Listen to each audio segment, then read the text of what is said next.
Good evening. Happy Monday. Welcome back to another incredible Tanya Time Book Club. This time it's sort of a collaboration and very, very special. My name is Tanya Sam. For those who don't know me, I'm the host of the Tanya Time Book Club. We are a community of book besties that come together around storytelling, book loving, bibliophiles, revenge of the nerds, however you want to talk about it. And we love to dive into incredible fiction stories that are layered and really compel us to explore the world, continents, other people, and humanity. So every month we dive into different stories that not only entertain, but sort of illuminate new corners of the human existence. And we have partnered today with Soho House. And I will introduce my co-founder here, Jeanell English, down there. I think she is for me. We also have an independent publishing house called Elizabeth and Minnie. So this is my partner in crime right here. Hi, Jeanell. Hi, Tanya. Hi, Marjan. Y'all, we're so excited for this. As Tanya mentioned, this experience is one that brings together the Tanya Time Book Club, which is the flagship book club of Elizabeth and Minnie, our independent publishing house, where we genuinely believe that stories are the foundation of really critical conversations.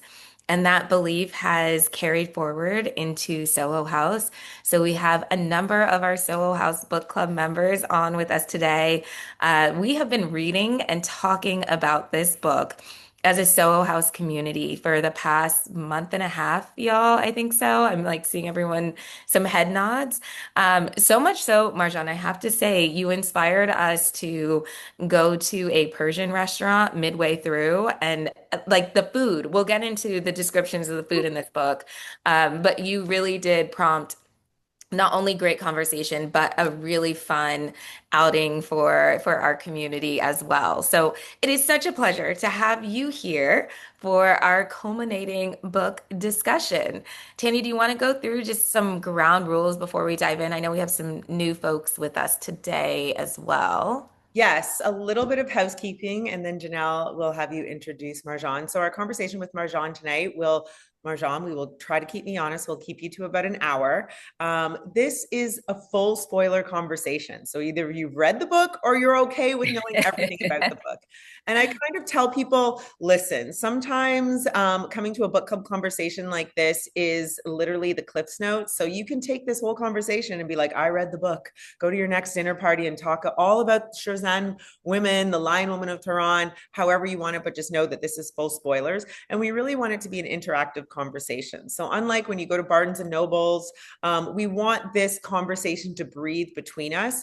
As you've seen, you've entered on mute, but you can raise your hand. We want you to interject into our conversations because this is why we pick topics like this. They're deeper, they're layered, and we have the incredible author here to help us navigate that.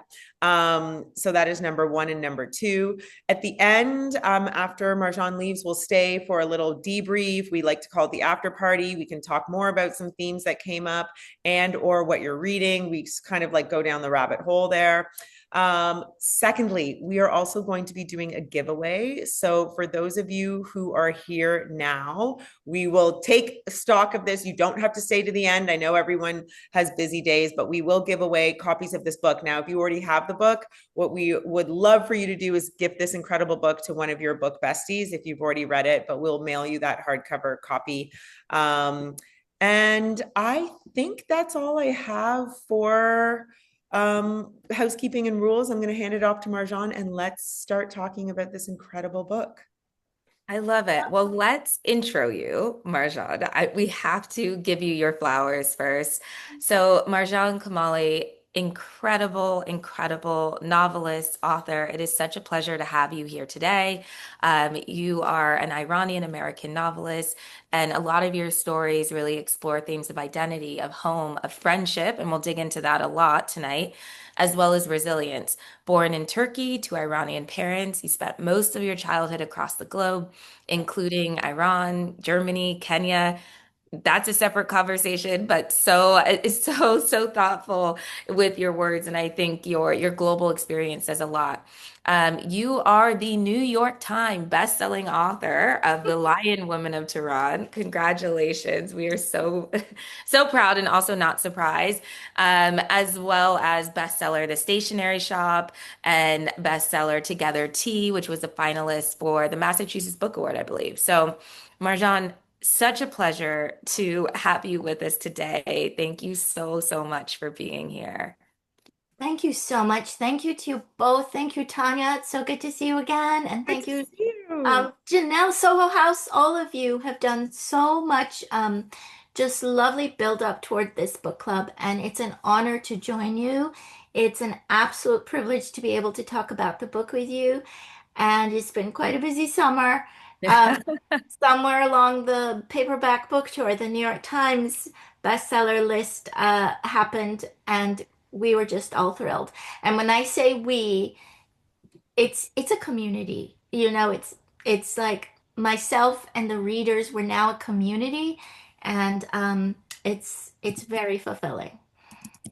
We love it. And Marjan, we always like to start these full spoiler conversations with asking the author what may seem like a simple question. In your words, what is this book about? Ooh. That's a really good question because it's a common question. But if I'm to tell you what it's really about, like we all know it's about friendship. This is a full spoiler Yes. discussion. We know it's about, the women's rights movement in Iran. But in my heart, what this book is about, it's about healing. It's about the power we have to heal. Um, that's what it's about for me deep down. Wow. Yeah. And what's required to even find that healing? I mean, in this book, we got to literally the end of the novel before I feel like we started to see Ellie, really get to that point of healing. But before we jump to the end, I'll ask one more question. Because something that came up a lot in the conversation, especially with our Soho House community, is how did you strike that balance between the personal stories of Homa and Ellie within this like broader political climate of Iran at the time? Talk to us about them. There are, core characters who we are with throughout the book. Yeah, I've realized that all three of my novels have at the forefront a very strong emotional dynamic, and then in the background is the political and sort of historical flow against which these characters have to operate. So for Ellie and Homa, my whole focus as the writer was to get to know these two girls initially and then women, to know them so well so that I knew them well beyond people I know in my own life, my real life. And as the author, you have the benefit of doing that and to center their friendship at the forefront. So it's like a painting where you have in the foreground this element, and then in the background, there's Iran's history and there's all the rights being taken away for women after the revolution and all of that. But the core story is the relationship between these two people. Mm. I want to Yeah. talk. Oh, sorry. I mean, I was so, and I think a lot of us were just like the women in this book. And Ellie and Homa are, I feel like are anchor points to so much of this, but just so different. And I think when we really started to unpack them, people had very strong feelings. Like Ellie was this very, we'll call her naive, or I don't know what the words are, but I'd like you to go into a little bit more the contrast between Ellie and Homa. We loved Homa. She inspired me to fight more, to go back, to do more, especially in our political climate. So talk about sort of that stark contrast between the two of them. And I'm going to end with, you have to tell me, do you have a favorite? It's hard. Yes, They we need to both know. play such different roles, but I want to sort of unpack a little bit more about them. And then we'll talk more about some of the other female characters that were really important to the storyline. Absolutely. They are so different. So, as we know, Homa is the kind of person who, if she sees an injustice, she wants to right it. She's the one out in the streets. She's an activist. She has a very strong moral core. She doesn't have an inauthentic bone in her body, and she's very self-actualized. Mhm. She's lucky to be self-actualized. She knows who she is.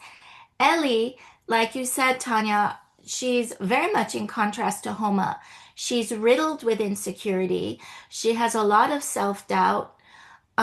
She's incredibly jealous, and she becomes aware that this is her trait. She's very jealous. But you see, if I were to peel back layers of the onion, I would say a lot of it is their nature, but some of it is the nurture. Mm. Right? I mean, she has, to me, what is the most precious gift one could have on this planet Earth. She has great parents. Mm-hmm. She's great parents. She has a great mom. She has a great dad. This gives her, ironically, a privilege, even though we think of Ellie as the privileged one. Now, I wanted to draw the child of a narcissistic parent. Mm. And I had to do so much, research. Also, I know a lot of narcissists in my own life. Um, but do you know that when you are the child of a parent who's a narcissist, obviously there's certain repercussions that occur inside of you. So Ellie is always hearing her mother's voice in her head. Ellie can never quite be comfortable in her skin the way Homa can be. And Ellie gets to distrust everything because of the seeds that her mom plants in her head. So even this beautiful friendship with Homa as a child, she can't fully bask in it and just relax into it and enjoy it because her mom keeps saying, "Watch out, Mhm. she's gonna get you, Evil eye. evil eye, Mm. you're gonna get jinxed." So you talked about the contrasts. And we know they have huge contrasts in their characters and personalities, but some of that is because Ellie is the child of a narcissistic parent. As far as my favorite, to answer the second part of your question, Yes. it's so easy to like Homa more because Homa's great, I Yes. want her in my life. Who Same. wouldn't? I need her. I need her. I need her. She's so genuine and she's deeply loyal and she has that strong moral code. I think I tried to write her as having this natural charisma, Mhm. that you can't help but like her, partially because she's just who she is and she's so authentic. But I think as I wrote Ellie, I also grew to appreciate her, warts and all. Mostly because, mostly because she had so many privileges, you guys. We know she had later the money, she had the education, she had all this stuff, but she didn't have the privilege of that parenting. And Yeah. so I have a soft spot in my heart for Ellie. Yeah. I want to say one thing about the parenting thing because I literally just sped read through the Audible again, and there was this one scene at the end where Ellie's mom comes to visit, Mhm. and they finally, and this is the thing, I hope that we all take away. Like, we cannot wait until we're grown ups in our 60s to have these conversations with our parents, or Yeah. as parents to just not have the right conversations with our kids, right? Like, as you say, it's the greatest gift. And her mom finally tells her so much about, well, why did you marry Uncle Masood? And, Mhm. she's like, your dad was a philanderer and he was everywhere. And it's just, it's again this refrain, and I feel like it's so true to so many of the books we read in Tanya Time book, that our parents were doing the best they could with what they had and thinking they were protecting us by not sharing all the pieces of life, but it felt so late for her, for Ellie Oh, too. It did.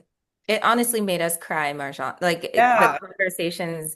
we were having at the end of the book, it was very emotional to think that, this strained relationship that formed and shaped so much of Ellie, there was no real resolution or understanding of her mother until we get to the end. But can you talk to us about writing the character that was her mom?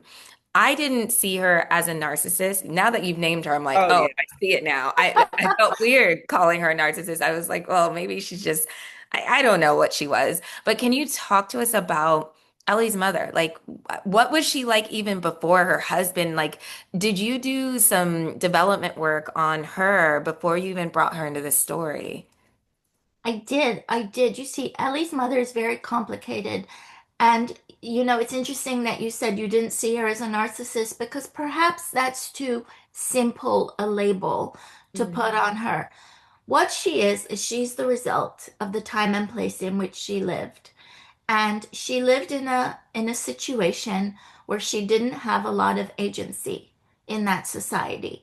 And so perhaps because she couldn't exactly use her skills and talents to, I don't know, start a business or be the CEO of a company, perhaps she used everything she had to sort of control her daughter and her daughter's fate and to sort of mold and shape a situation for her daughter that she thought was in her best interest. So for all the characters, I do a lot of development work. I think very hard about who they are, and I write journals in their voices. Wow. And a lot of that may not show up in the book. The book that you read doesn't have it. But the fact that I did that work means that I, as a writer, know who they are and what makes them tick. And it's so interesting that we're talking about the resolution scene in this book club. Because let me tell you guys something. First of all, initially, there was no resolution scene between the mother What? and the daughter. Yes. Really? No. Ooh, this is why we come for the tea. Let me Wait, give you the tea. Let me give yes, you the tea. please. Oh, Yeah. I didn't have it in there. I did not have it in there. And the manuscript went to my editor. It went to my editor at Simon and Schuster, and she, in one of her notes back to me, said, it'd be really good to have a resolution scene with the mom. And I said, really? 'Cause I don't know how that would happen. And she said, oh, well, you'll think of something. And I really had to think long and hard to think of a way to make this happen that felt real and authentic. I wouldn't do it. I would Mhm. I would just, disagree to do it if I thought it wasn't true to the characters. But that's why we had that discussion in the 40 Carrots restaurant in Bloomingdale's. Yes. And it was powerful because then we see the mom, to her credit, did not badmouth the dad her entire life, right? At least Wow. entire She didn't life. say anything. Yeah. She Yeah. protected him and her in a way. She let Ellie have that vision of the father. She could have been far more selfish and Hmm. sort of exposed him. But I think it's so interesting. In the book, it happens late towards the end. But if you think about Ellie's life, she's 34 when it happens. She's 34 when it happens. And I can tell you that lifetimes go by when it now does not happen. Does Wow. not happen. Now, in a book, one nice thing about writing a book is yes, you can have resolution scenes, but in real life, those conversations sometimes don't ever happen. Mm. The parent dies. Mhm. And the thing I want to just say is I really want people to be careful. I don't think every situation is safe for it to happen. Mm. Sometimes we should just leave well enough alone. Mm. Depending on the situation, depending on the parent-child relationship, sometimes in real life, not in fiction, in real life, we won't get the resolution scene. And Yeah. that's okay too. That's okay too. That's a I, great reminder. I want a resolution all the time. I'm Yeah. like, no, me let's too. sit I'm like, can down with I ice have a cream. scene? Yes. But we don't get that in real life. And I thought it's interesting that you said that in a lot of your book clubs, in the books, people come to the realization the parent did the best they could. Because here's the thing, right now, all of us we are ensconced in access to resources. I Hmm. can go on Instagram and follow, A narcissist person, like therapist, or that right. our parents didn't have this. Exactly. Bingo. They did not Yeah. have this. So we come armed with all this knowledge and information about human psychology. And it's easy for me to sit here and say, well, a child needs to be validated, blah, blah. My parents didn't have that. Yeah. Yeah. Where were Yeah. the books? They didn't have Instagram. Mm-mm. Therapists. What I My think is mom very was a interesting, therapist. yeah, She that's didn't so even true. go there. That's a whole other thing. But One, go ahead, Janet. you've made me say something or brought something up for a lot of us that was really interesting. And some of the folks in our book club are Persian. And so we're able to give us a lot more depth to this. But the evil eye thing, what they did have was these superstitious beliefs, like the evil eye. And that really was a very deeply ingrained concept through the book. And for readers like us, this is why we love books like this. I learned a lot about how deep that goes, where it comes from. And that is sort of what, her mother had to, I don't know, guide, rule her. I mean, it's a very important part to put in your books, and it shows up in a lot of your books because they're very culturally forward. But talk a little bit about how, I mean, it just shapes so much of her life after this. It does. And this belief in the evil eye, it's very prevalent in the Persian culture, a little less so today than in past generations, but still so. And through talking to readers about this book, I've realized it's prevalent in so many cultures. It's there in Indian culture, it's in Jewish culture, it's in Italian culture, it's in all kinds of cultures. We all know in Turkey and Greece, they have the literal, the eye.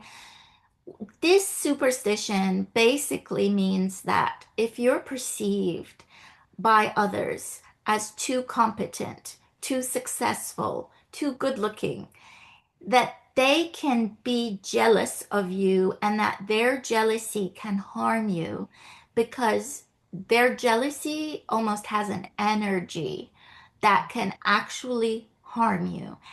And therefore, if you really believe in the evil eye, you downplay some of your successes. Your light, it's Yeah. basically showing you to shut your light down, not be yourself, and live You're right. contained. Yes? And I want to I have a follow-up question on that, but before I lose sight of this, a great question came into the chat from Chandler, and I want to bring this in because you talked about journal entries. So when Mhm. you write journal entries in your characters' voices, what do you tend to write about? Like, is it a day in the life, important moments, a scene that you want to write about in the book? How do you approach that? Well, I'm going to give you the real tea. So sometimes I write in their voice about what they did that day, but there's certain things I need to know. And it might surprise you what I need to know. I need to know what they eat for breakfast. I need Mm. to know if they eat breakfast, and if so, what they eat, because I think that can help you assess a person, It's a very simple question, but there are other deeper questions that I try to get to. What do they regret the most? Who Mm. do they miss the most? Who do they miss the most? Now, you and I, we can go about our lives, we can be friends with people for decades. We might not know the answers to those questions. Yeah. There are people in my own life It's who are true. my friends. I don't ever say to them, "Hey, Judy, what do you regret the most?" You know what I'm saying? Like it's deeply personal. Who do you miss the most? I might not know that. Do you have a secret? And if so, what is it? But again, that's one of the pleasures of being an author because I get to go into these characters' heads and I get to ask these questions and answer them. And yes, I'm making all of it up. But after a while, they become very real to me. Yeah. That might be how Tanya and I start our meeting tomorrow. Tanya, take note of What are this. your secrets? Who do you Yes, miss the? tell Oh me, what boy. did you have for breakfast? And Yes. who do you miss the I, most? I who want do to you know miss the all of most? it. Well, was there a journal entry? Because there was a scene that was missing for a lot of us in reading this book before we shift from, the relationship with Ellie's mom. Um, when and how did Homa convince Ellie's mom to give her the address of her daughter in the States? She hated their relationship. And we were sitting there talking about this last week. Like, how did she convince this to happen? Like, what happened? Like, we want to know. Was there a journal entry? Like, in your mind, what and how did Homa successfully make that happen? Yeah, I don't show that, do I? I don't show that on the page conveniently for me No. because that's a tough one. I think I didn't have a journal entry for it. I did not. But I tried to show later, like in that resolution scene between Ellie and her mom, when Ellie kind of hints it was me who gave her, and she was a communist, and the mom's like, "Yeah, like I didn't know. Of course I knew."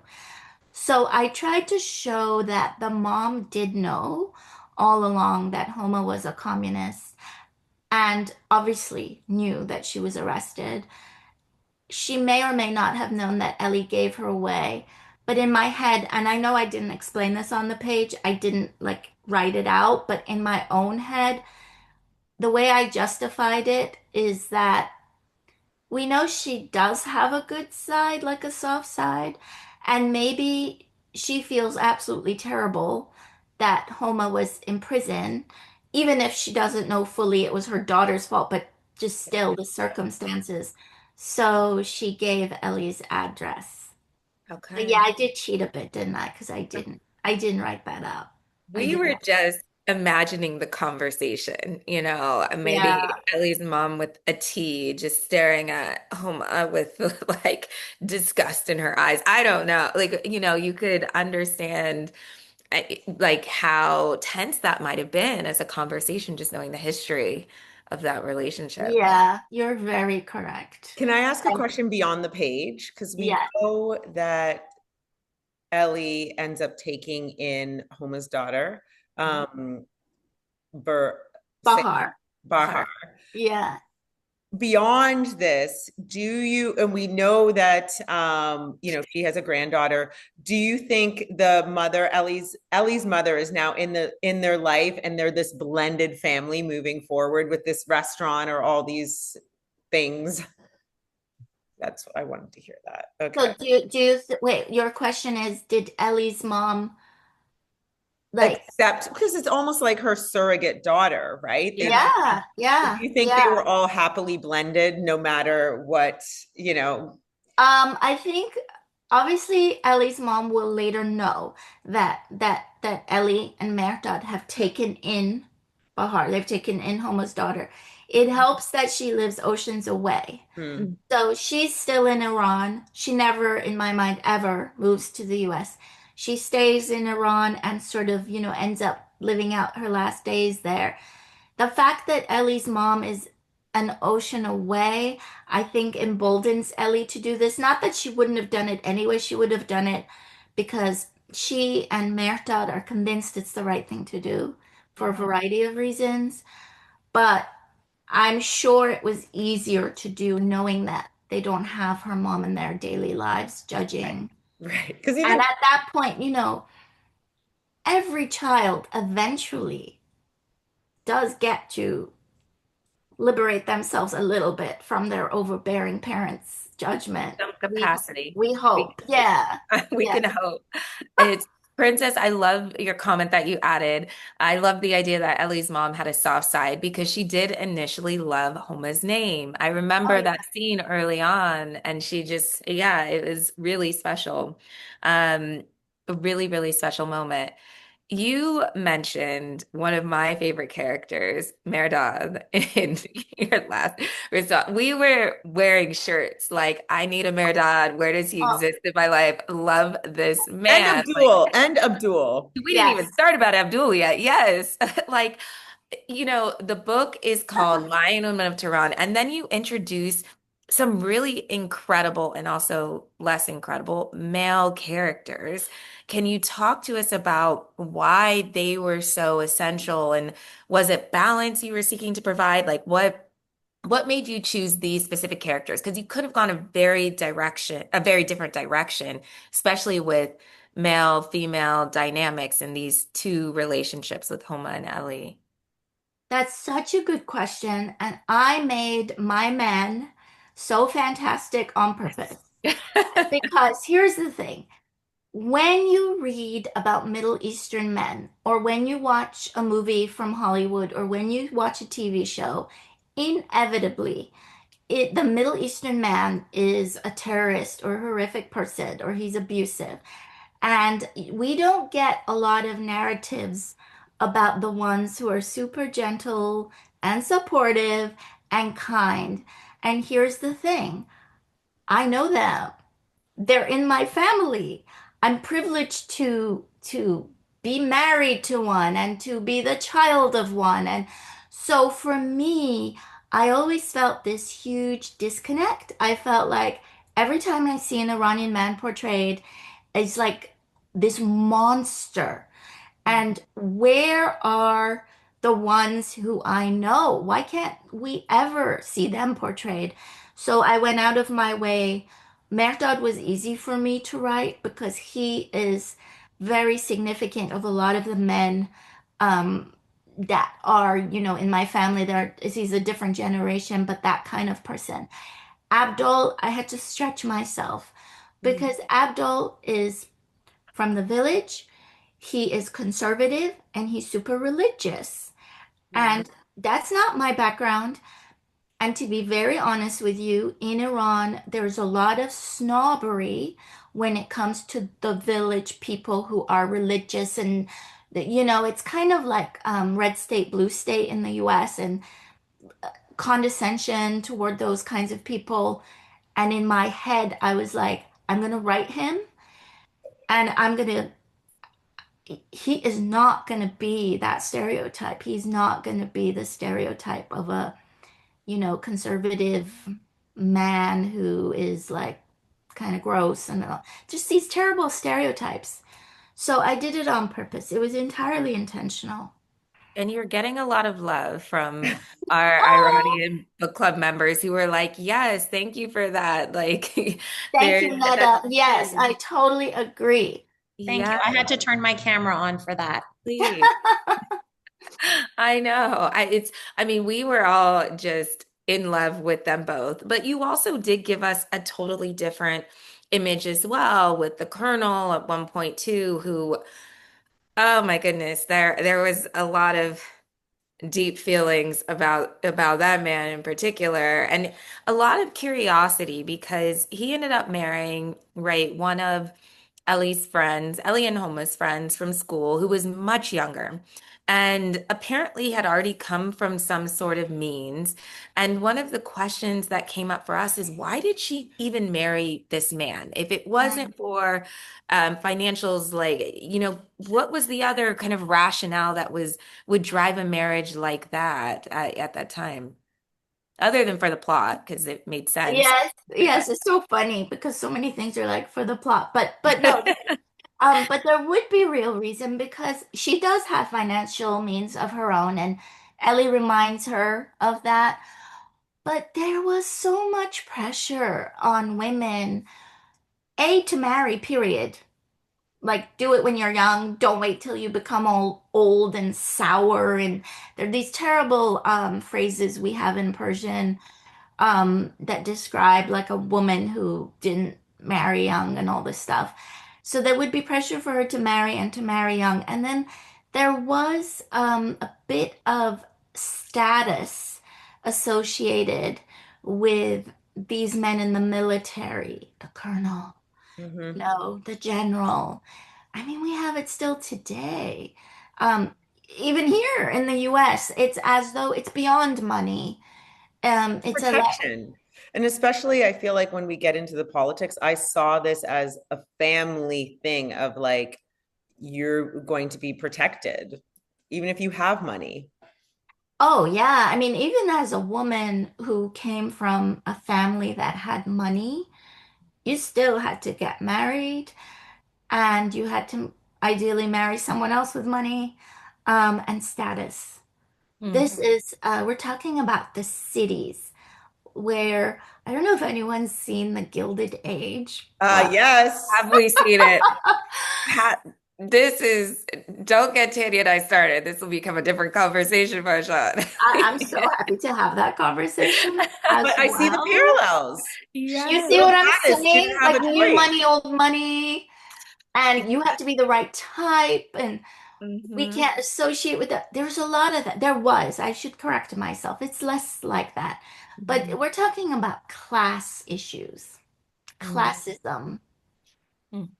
It's funny because there's that scene in the book where Ellie goes and meets Suzanne, and it's like, I can't believe, she's carrying this guilt of like, I don't know if the word for her is naive. She's just oblivious sometimes. But so it was a huge oversight. And I can't imagine as a young woman carrying that Hmm. Hmm. weight of the error of your ways, which resulted in your best friend being imprisoned, raped, having a child. And it's all like, I mean, just Yeah. horrible. But, she tries to say to Suzanne, well, I can't believe you're staying with him. Why would you Yeah. Why are you stay? with him? Hmm. And I mean, that's a little bit on her too, but it was, ugh, that whole scene But was, actually, that is connected to the previous question. Like, if she had all this money, why did she marry? Da, da, da. Because even then, and this is pre-1979, before the revolution, the laws did not, I mean, later they were changed and they became much better for women. But even then, she was worried about her kids. of course. So Yeah. she couldn't be guaranteed that she'd keep them if she got a divorce. So even then, the in the very early 1960s, before some big reforms were passed, she was trapped. It didn't matter if she was rich; she was trapped. Mm. Right. Ah, Perfect way to it's put it. it's interesting how you paint children in this book for me. So we meet, Ellie and Amma when they're children, and we also see, these young women then, desire to have children. And of course, Ellie does not end up having children, which is, the one thing she really wanted. Was there a part of you that wanted to make this evil eye feeling that she had come to fruition with like keeping the one thing she really wanted from happening? Yes, yes. Mm. That's a very good observation. That was the subtext I was going for. I never spell it out, but Yeah. yeah, this, she gets the guy. She gets the good guy we all love. Yeah. She certainly goes back into the wealthy neighborhoods and the great schools, and she gets her education, and she can't have this one thing, and nothing, money can't buy it. Money Yeah. can't buy it. And I think there's one point when her mother says, you were jinxed. You were Yeah. Yeah. jinxed. I Um, mean, you had me, I'm now wearing my evil eye necklace that I found in I like so it. many moons ago. After reading this, I was like, oh my God, am I a believer again? Like, what is happening? But that hit me in a very specific way, and wow, I never loved Ellie personally. I will say that I struggled with her, but I also needed her to exist for this story to Yeah. impact me in the way that it did. But I struggled with her a lot. I think a lot of us did in the discussions. I'm seeing some head nods as well on that piece. She's certainly less likable. She's far less likable than Homa. Yeah. She's very flawed and so darn naive, Yeah. almost to the point of obtuseness. But the thing is, I wanted her, like you were saying, this idea that at the age of 20, your action creates a situation where your best friend is imprisoned, is raped, has a child, all of that. But I thought it would be even worse and almost more complicated if the betrayal was inadvertent. It's Mm. not like Ellie planned it and then did it in a moment of deviousness or to get her back. She was just so darn clueless. She was so clueless that she fell for the trap that the colonel laid for her. In a way, she was betrayed by him. Um, so yeah, I think it's one thing to know that you did this terrible thing, but it's another thing to know that you were just, it was like your cluelessness that led to it, you know. But these things did happen. These things did happen, unfortunately. I will say two things. And again, gang, oh, I see another question dropped in there. Please raise your hand if you want to interject and add any sentiments to this conversation. But one of the things that I thought was so interesting about the evil eye piece is I really, towards the end, it helped me to dispel it because I do feel like Ellie and Mirza, they got their daughter. They Like did. God gave them what they wanted. They had their daughter, and it was such a beautiful thing. And then it goes all the way, to she has a granddaughter now in this family. Like Ellie actually self-actualized and seems like, because you gave it decades of this, that all the things happened for her. So it kind of for me was like, dispelled that, but I'm an eternal optimist as well. But I liked that for her, even Yeah. if Well, she she was.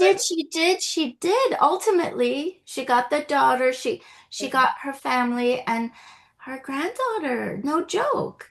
I mean, for Laylee, Hmm. Ellie is her grandmother. Oh, yeah. That's the relationship. Yeah.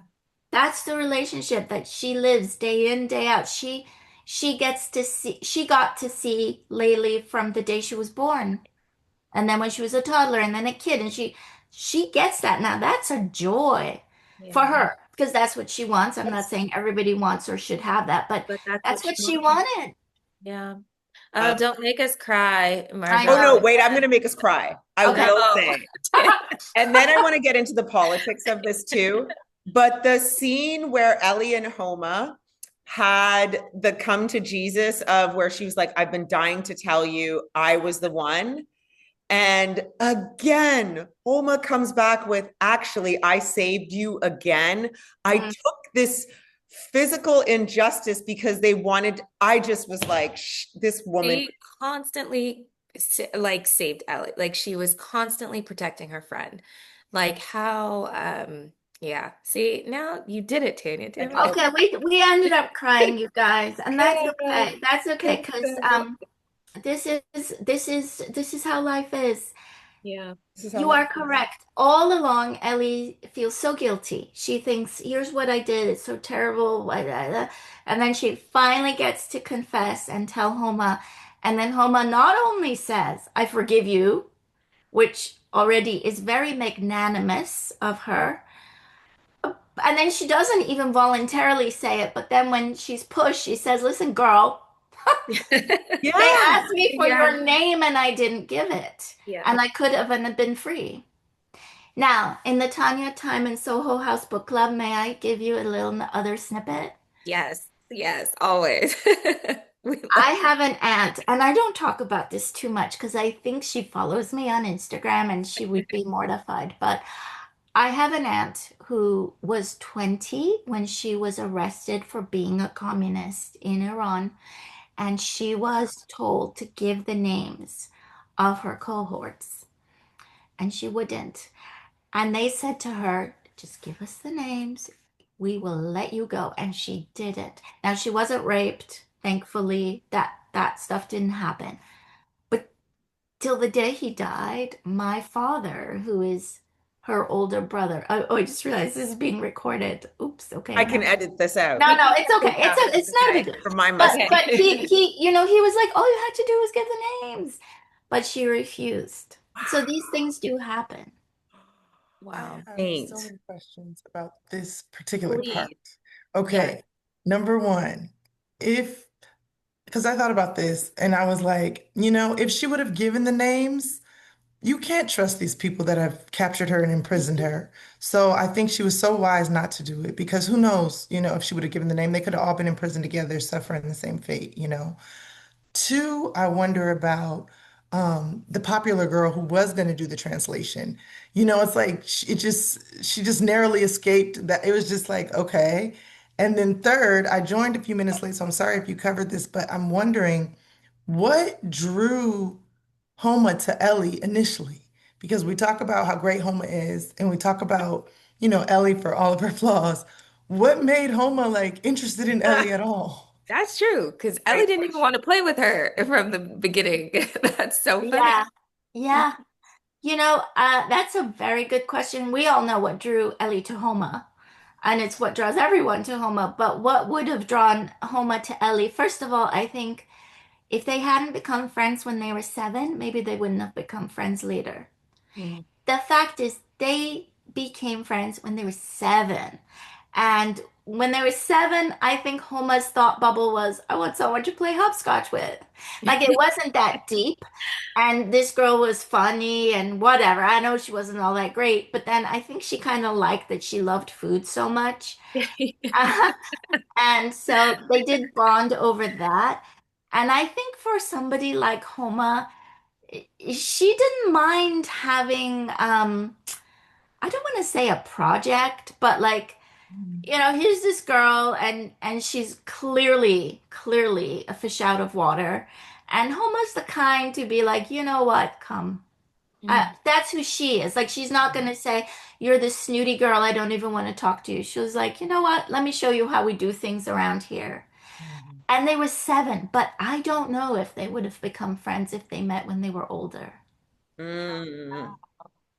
But the fact that the bond was established when they were children, Mhm. Homa is so loyal. Mm. Homa is so loyal. And so as they grow up and as they grow up to be very different people, Homa's not going to be like, you know what, like, I don't want to talk to you anymore because she's so loyal. She's like, oh, you're Ellie. You're my friend. Warts and all. I That love makes a lot of you. Yeah. sense. Oh, I that just, was to great. Princess's point, I also want to say it is a hard thing to be. I can't even imagine being interrogated by soldiers, this, and having the will to not give up a name. Like, Oh my gosh. I'm I But the it's, kid that I'd be like, my sister did it. I didn't do it. Like in 2 seconds, because I was so afraid of getting in trouble. So I really honor that. It's a big deal. It is. You brought sister. I would have given my sister up. I did for all the things. It's like, oh, she gets the spanking. Yeah, she did it. It wasn't me. It's fine. It's very, very real. Tyler, I want to just flag your comment because I think it's really interesting. Tyler's bringing back in when we were talking about the interaction with the colonel, right, and Ellie, and thinking that it was going to go in a totally different way. You have a woman who's had a little bit to drink, and it made people nervous. Like that scene, honestly, it could have played out in a few different ways. Do you, from a writing process, do you plot out some of these key moments before you write them, or do you determine in the moment that this is what this scene needs to be? it depends on the scene. Some of them I do know ahead of time what it needs to be, and some as I write it, it becomes clear to me what it needs to be. But I knew that that study scene, I knew it would be the betrayal scene, and I knew the colonel would trap her. Um, I wanted the reader to get a little worried and think that maybe it would be kind of sexual assault. I wanted the reader to worry a bit because, she's wearing this dress and then it's like kind of puffed up and then she pulls it down and he's like towering over her. Um, some of the coding is that we think, oh my gosh, what's going to happen? Is this like a Me Too moment? You know what I'm saying? Um, but that's not what it was. That is not what it was. And it was something entirely different that Well, he you was succeeded. had a whole other plan. Yeah. I mean, You if we have not succeeded. told you, you are a brilliant writer because you Absolutely. put down the breadcrumbs and we pick them up and like, but it Yeah. just makes for such a whole and complete story. Like brilliant, brilliant writer. It's a master weaving of story. And I want to make sure that we have enough time. Like, I think we haven't discussed one of my favorite main characters in the book, which is the politics. Oh, Mm, Politics the that political undercurrent. Yeah. you laid out for us, that you taught us about. Some of us were very familiar. I mean, I was born in 1978, so You know what I mean? I was a toddler, but by the time, I remember the wars like in my head, but many of us had lived it. And so I want to dive into that because I think it speaks a lot volumes to, how you move the plot forward, but also there's a parallel of the art in your book, showing us what's happening in our country right now. Mm. Yeah, the politics is a huge part of the book. And sometimes, you might encounter people who say, "Oh, I don't write about politics." Well, yes, you do, because the fact that your story is devoid of politics is the politic. Political. Yeah. That is your privilege or your character's privileges. Um, so obviously Iran in the 20th century went through seismic changes. And I wanted to show that. I deliberately had the two girls born in 1943, the year my mom was born, so that we see them as kids in the 1940s. We see them in the 50s coming of age, and then in the 60s, going off to university. Those decades, the 40s, 50s, 60s, and 70s, are decades where women gained rights, hard fought, gained rights that were then stripped away.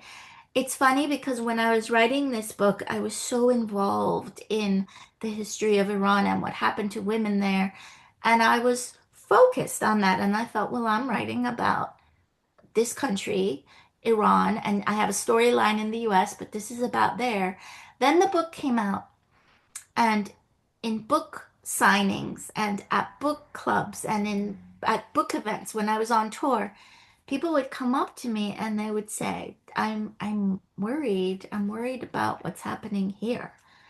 And sadly, with each passing day, not just as it relates to women's rights, but in general. So I didn't intend for it to be a cautionary tale. Hmm. However, when my first novel came out, when Together Tea came out way back in 2013, and I'd talk to readers, they would say, "Oh, I love the mother-daughter story. I can relate," or I can definitely relate to like wanting to be an artist, but having to go to business school, that kind of stuff. But they were like, "What's going on with that country? That makes no sense." And I'd have to explain to them, well, sometimes you have to watch what you say because the government is, overpowering and all that. And they'd be like, huh.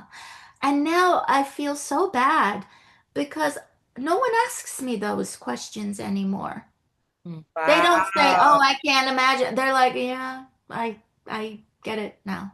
And it makes me so sad because I want people to relate to the friendship. I want people to love the food. I want people to be like, Mhm. "Oh, I get it about the mother."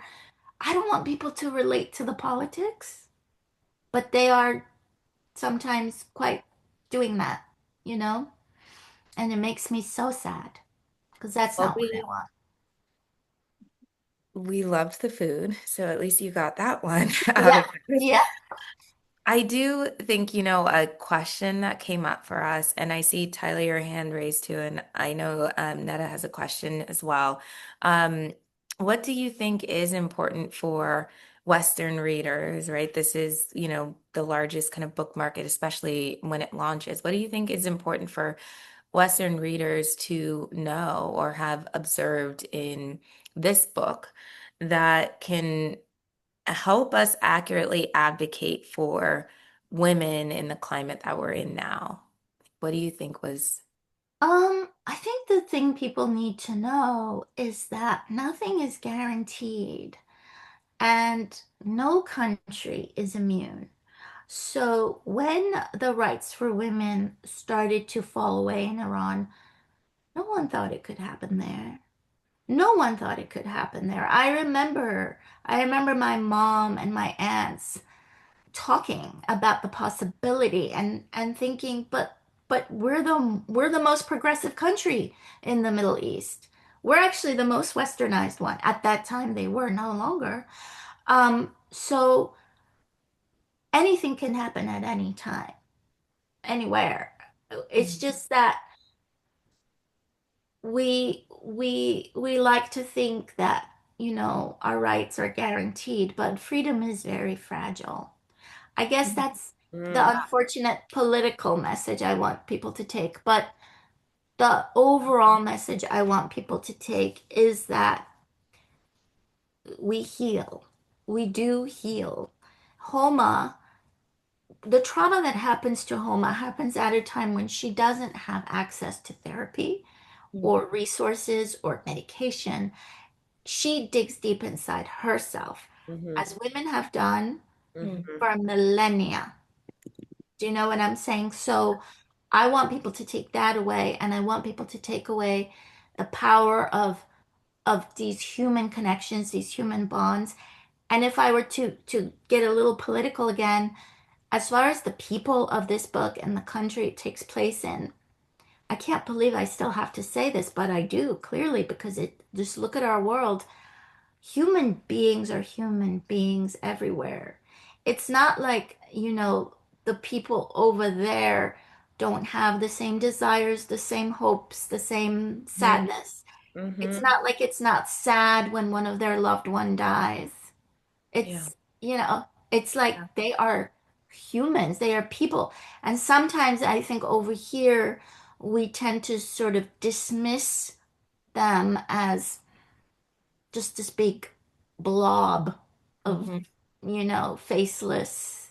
Yeah, a homogeneous little blob that exists across an ocean. And it's, Hmm. I ugh, I will say, I know Tyler had a question, someone else, and Justice had put a question here because I think it's an interesting contrast. He said, so we know, and I feel like our hearts really went to this communist movement of Homa. But then there's this other side, right? Was there an equal and opposite like religious student movement?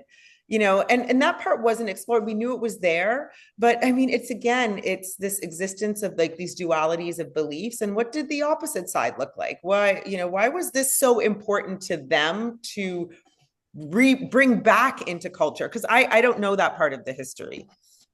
Yeah, the communist movement was huge in Iran. At that time, Iran bordered the Soviet Union, the ex-Soviet Union, and the US was so afraid that Iran would become a communist country. It was petrified to lose this huge country to communism. So the communist movement built in the 50s, 60s, 70s.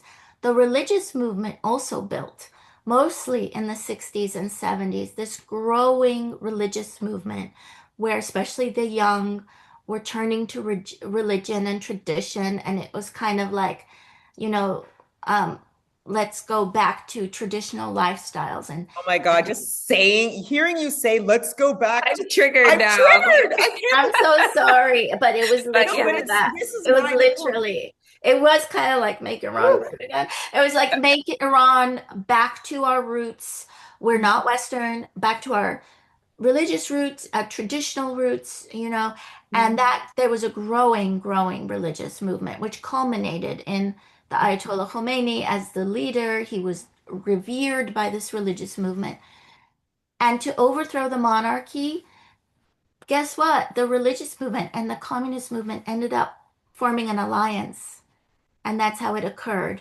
So the religious students and the communist student, we're talking students, the revolution was conducted by young people. They formed an alliance and they overthrew the Shah. And then after he left, there was a vacuum for a while, but the people who ultimately gained power were the religious fundamentalists, and the communists not so much. So, yeah, that was a great question. Thank you for that context too. Tyler, you've been waiting. We want to tap you in. Come join us. Okay. Okay. So, it was a beautiful book, and I thank you for writing it. And what brought me to the book, I have just a couple things, but what brought me to the book is my own best friend, who's my Ellie. Her real name is Elnaz, but she's Iranian, grew up in Germany. And so there were so many things that I just loved. I listened to it and read it. That shows you how much I loved it.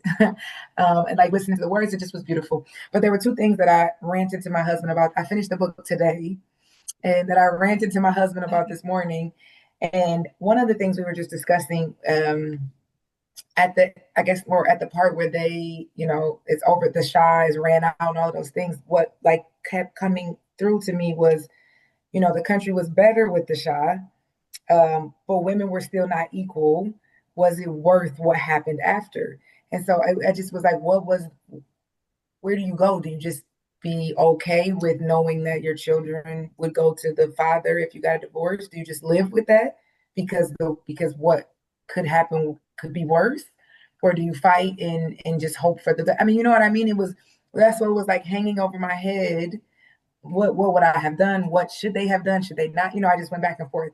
And then real quick, the other thing was that also kept going through my head was I feel like our country or like Western belief is that, or not even that's the belief, but that I feel like sometimes when we argue about the hijab and things like that, what's said is that women want this and that they want to be covered, and why are we fighting against that, and what does it matter to you? And which I agree and respect 100%. But it seems like what everyone is asking for, and with everything, hijab, abortion, rights, all of these things, is just to have a choice. Hmm. You Yeah. know what I mean? I feel like you highlighted that so beautifully. Is just to have a choice. You know what I mean? It's all we ever ask for. If they want to wear it, if they don't, just a choice. So that's So all I have. well put. So well put. Yes, certainly with the hijab, it's just let them choose. And in America, I think, when we say let the women wear it, it's because people are pushing for them not to wear it, and we're saying if they want to wear it, let them. Now, in Iran, it went the other way after the revolution where it was mandated that every woman wear it, and many of them hadn't grown up wearing it, didn't want to wear it, weren't religious, and didn't even want to wear it, even if they were. So it's a question of choice. Just let them choose. You want to wear it? I respect you. You don't want to wear it, you should be allowed that choice. To what you said about the Shah, you bring up a very good point. Later, the laws were changed under him. So, divorce laws to help women and the marriage age law was changed still under him. So, things were better. But over in that respect, but overall, it's easy to look back now. We look back at this current regime, there's so many oppressive policies, and